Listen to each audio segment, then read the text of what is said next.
Excel Techno School, Guruvayanakere, Venur. Admission open now. ವಿಚಾರದಲ್ಲಿ court ಪತ್ರ ಕೇಳಿದ್ರು, ಕ್ಷಮೆಯನ್ನು ಒಪ್ಕೊಳ್ಳಿಕ್ಕಾಗಲ್ಲ ಅಂತ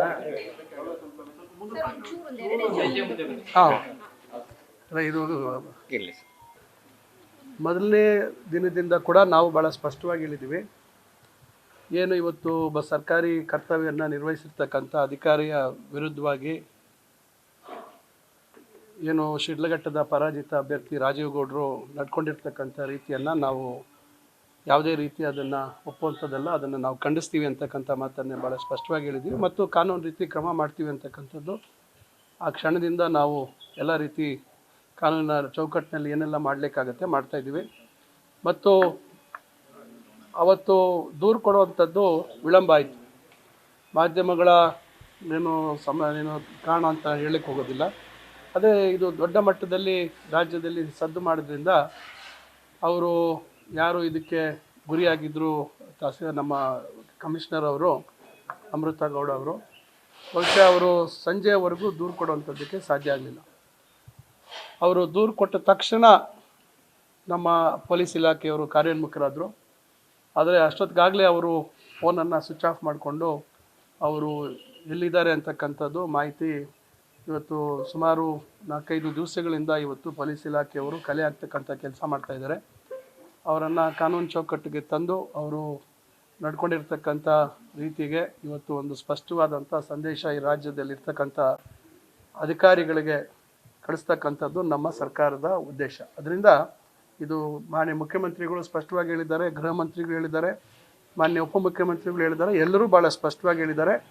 ಇದರಲ್ಲಿ ಯಾವುದೇ ರಾಜಿ ಇಲ್ಲ ಅಂತಕ್ಕಂಥ ವಿಚಾರ ಮತ್ತು ಕಾನೂನು ಚೌಕಟ್ಟಿನಲ್ಲಿ ಅವ್ರ ಮೇಲೆ ಕ್ರಮ ಅಂತೂ ಖಂಡಿತ ಜರುಗಿಸ್ತೀವಿ ಅಂತಕ್ಕಂಥ. ಕೋರ್ಟ್ ಕೂಡ ತರಾಟೆಗೆ ತೆಗೆದುಕೊಂಡಿದೆ. ಒಬ್ಬ ಮಹಿಳೆಗೆ ಹೆಂಗೆ ವರ್ತನೆ ಮಾಡಬೇಕು ಒಂದು ಜವಾಬ್ದಾರಿ ಸ್ಥಾನದಲ್ಲಿ ನಿಂತು ಅನ್ನೋದು ಗೊತ್ತಿಲ್ಲ. ಪೊಲೀಸ್ನವ್ರಿಗೂ ಕೂಡ ಒಂಚೂರು ತರಾಟೆ ಅಂದರೆ ಎಲ್ಲಿ ಅಡಿಗೆ ಕೂತಿದ್ದಾರೆ, ಯಾಕೆ ಇದು ಮಾಡ್ತಿಲ್ಲ ಅನ್ನೋದನ್ನು ಕೂಡ ಹೇಳಿದ್ದಾರೆ ಕೋರ್ಟ್. ನೋಡಿ, ಅದನ್ನು ಕೋರ್ಟ್ ಹೇಳಿರ್ತಕ್ಕಂಥದ್ದು ನಾನು ಅದನ್ನು ಸ್ವಾಗತ ಮಾಡ್ತೀನಿ. ಯಾಕಂದರೆ ಇದು ಕರ್ತವ್ಯ ನಿರ್ವಹಿಸ್ತಾ ಇರ್ತಕ್ಕಂಥ ಅಧಿಕಾರಿಗಳು, ಅದರಲ್ಲೂ ವಿಶೇಷವಾಗಿ ಮಹಿಳೆಯರು ಇವತ್ತು ಸರ್ಕಾರಿ ಹುದ್ದೆಗಳೆಲ್ಲ ಇರ್ತಕ್ಕಂಥ ಸಂಖ್ಯೆ ಇತ್ತೀಚೆಗೆ ಬೆಳವಣಿಗೆ ಆಗ್ತಾಯಿದೆ. ಅವರಿಗೆ ರಕ್ಷಣೆ ಕೊಡ್ತಕ್ಕಂಥದ್ದು ಒಂದು ವ್ಯವಸ್ಥೆಯಲ್ಲಿ ಆಡಳಿತ ನಡೆಸ್ತಕ್ಕಂಥ ಏನು ನಾವೆಲ್ಲರೂ ಇದ್ದೀವಿ, ನಮ್ಮ ಕರ್ತವ್ಯ ಕೂಡ ಇದೆ. ಯಾವುದೇ ಸರ್ಕಾರಗಳು ಬರಲಿ, ನಮ್ಮ ಕಾರ್ಯಕ್ರಮಗಳು ಯಶಸ್ವಿಯಾಗಿ ಅನುಷ್ಠಾನ ಮಾಡುವಂಥದ್ದು, ಜನರಿಗೆ ತಲುಪಿಸುವಂಥದ್ದು ಈ ಅಧಿಕಾರಿ ವರ್ಗ. ಈ ಅಧಿಕಾರಿ ವರ್ಗದ ನೈತಿಕ ಸ್ಥೈರ್ಯವನ್ನು ನಾವು ಕಾಪಾಡುವಂಥದ್ದು ನಮ್ಮೆಲ್ಲರ ಕರ್ತವ್ಯ. ಅದರಿಂದ ನಾನು ಮಾನ್ಯ ನ್ಯಾಯಾಲಯದ ಏನು ಒಂದು ಅಭಿಪ್ರಾಯ ಇದೆ, ಖಂಡಿತ ಅದನ್ನು ನಾನು ಸ್ವಾಗತ ಮಾಡ್ತೇನೆ. ನಾನು ನಿರಂತರವಾಗಿ ನಮ್ಮ ಪೊಲೀಸ್ ಇಲಾಖೆಯವರ ಮೇಲೆ ನೀವು ಏನು ಕ್ರಮ ಯಾಕೆ ಆಗ್ತಾ ಇಲ್ಲ, ಎಲ್ಲಿದ್ದಾರೆ ಅಂತಕ್ಕಂಥದ್ದು ಅವರು ನಿರಂತರವಾಗಿ ಅವರ ಪ್ರಯತ್ನಗಳನ್ನು ಮಾಡಿದ್ದಾರೆ. ಖಂಡಿತ ಬಹುಶಃ ನನಗೆ ಅವರು ಯಶಸ್ವಿ ಆಗ್ತಾರೆ ಅವರ ಒಂದು ಪ್ರಯತ್ನದಲ್ಲಿ ಅಂತಕ್ಕಂಥ ವಿಶ್ವಾಸ ಇದೆ. ಇನ್ನೊಂದು ವಿಚಾರ ಪ್ರಸ್ತಾಪ ಮಾಡಿದ್ದಾರೆ, ಆಡಳಿತಾರೂಢ ಪಕ್ಷದವರೇ ಆಗಿದ್ದಾರೆ ಇವರು ಅಂತ. ಇದೆಲ್ಲ ಒಂದು ಕಡೆ ಅವರ ಪ್ರಕರಣ ಸರ್ಕಾರ ಕೋರ್ಟ್ ಅಬ್ಸರ್ವೇಷನ್ ಮಾಡಿರೋ ಕಾರಣಕ್ಕಾಗಿ ಸರ್ಕಾರಕ್ಕೂ ಒಂದು ದೊಡ್ಡ ಮುಜುಗರ ಅಲ್ವಾ ಇದು? ಇಲ್ಲ, ನಾನು ಪ್ರಾರಂಭದಲ್ಲೇ ಹೇಳಿದೆ. ಇದನ್ನು ನೋಡಿ, ಘಟನೆ ಆಗಿದ್ದು 12ನೇ ತಾರೀಕು. 13ನೇ ತಾರೀಕು ಸಂಜೆ ನನಗೆ ಗಮನಕ್ಕೆ ಬಂತು. ನಾನು ಅಧಿಕಾರಿಗಳ ಜೊತೆಲೂ ಮಾತಾಡಿದೆ, ಅವರಿಗೆ ಒಂದು ಧೈರ್ಯವನ್ನು ತುಂಬತಕ್ಕಂಥ ಕೆಲಸ ಮಾಡಿದೆ. ಜಿಲ್ಲಾಧಿಕಾರಿಗಳು ಇಲ್ಲಿ ಕಂದಾಯ ಇಲಾಖೆ ಪ್ರಧಾನ ಕಾರ್ಯದರ್ಶಿಗಳ ಒಂದು ಸಭೆಯಲ್ಲಿದ್ದರು. ನಾನು ಅವ್ರಿಗೆ ಆ ತುಣುಕನ್ನು ಕಳಿಸಿದೆ. ಅವರು ನೋಡಿದ ತಕ್ಷಣ ಏನು ಸರ್ ಈ ಥರ ಇದೆ ಅಂತ ಹೇಳಿ ಮಾತಾಡಿದ್ರು. ನಾನು ಹೇಳಿದೆ, ಇದನ್ನು ನೀವು ಅವ್ರಿಗೆ ಅಧಿಕಾರಿಗೆ ಮಾತಾಡಿ ಅವ್ರಿಗೆ ಧೈರ್ಯ ಕೊಡಿ ಮತ್ತು ಕಾನೂನು ಚೌಕಟ್ಟಲ್ಲಿ ಇದು ಕ್ರಮ ಆಗಬೇಕು ಅಂತಕ್ಕಂಥ ಸೂಚನೆ 13ನೇ ತಾರೀಕೆ ನಾನು ಹೇಳಿದ್ದೇನೆ. ಅದರಿಂದ ಎಲ್ಲೂ ನಾನು ಒಂದು ಚೂರು ಒಬ್ಬ ಜಿಲ್ಲಾ ಮಂತ್ರಿಯಾಗಿ ನನ್ನ ಜವಾಬ್ದಾರಿಯನ್ನು ನಾನು ಅಧಿಕಾರಿಗಳ ಒಂದು ಗೌರವ ಉಳಿಸುವಂಥ ನಿಟ್ಟಿನಲ್ಲಿ ನಾನು ನಡ್ಕೊಂಡಿದ್ದೇನೆ. ಅದರಿಂದ ನಮ್ಮ ಸರ್ಕಾರ ನನ್ನ ಮೇಲೆ ಯಾರೂ ಒತ್ತಡನೂ ತಂದಿಲ್ಲ. ಯಾರೇ ನಾನು ಮಾತಾಡಿದ್ರು ಕೂಡ ಅವ್ರು ಹೇಳಿದ್ರು, ಇಲ್ಲ ಇದು ನಾವು ಯಾರೂ ಒಪ್ಪುವಂಥದ್ದಲ್ಲ, ಇದನ್ನು ನಾವು ತೀವ್ರವಾಗಿ ಖಂಡಿಸ್ತೇವೆ ಮತ್ತು ಕ್ರಮ ಆಗಲೇಬೇಕು ಅಂತಕ್ಕಂಥದ್ದು. ಇದರಲ್ಲಿ ನಮ್ಮ ಪಕ್ಷದ ಅಭ್ಯರ್ಥಿ ಮತ್ತೊಂದು ಅಂತಕ್ಕಂಥ ಪ್ರಶ್ನೆ ಬರೋದಿಲ್ಲ.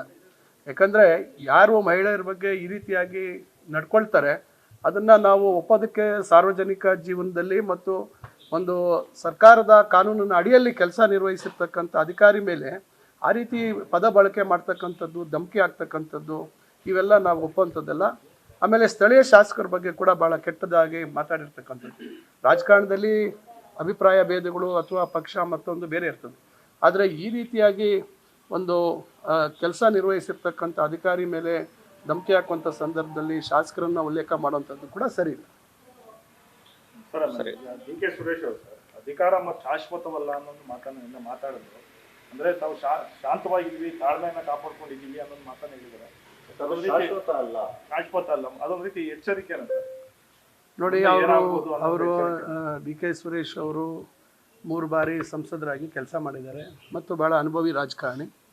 ನಾನು ಅವ್ರು ಏನು ಹೇಳಿದ್ದಾರೆ ಅಂತಕ್ಕಂಥದ್ದು ಮಾಹಿತಿ ನನಗೆ ಇಲ್ಲ, ನಾನು ನೋಡಿಲ್ಲ, ಇರುವಂಥ ವಾಸ್ತವಾಂಶ.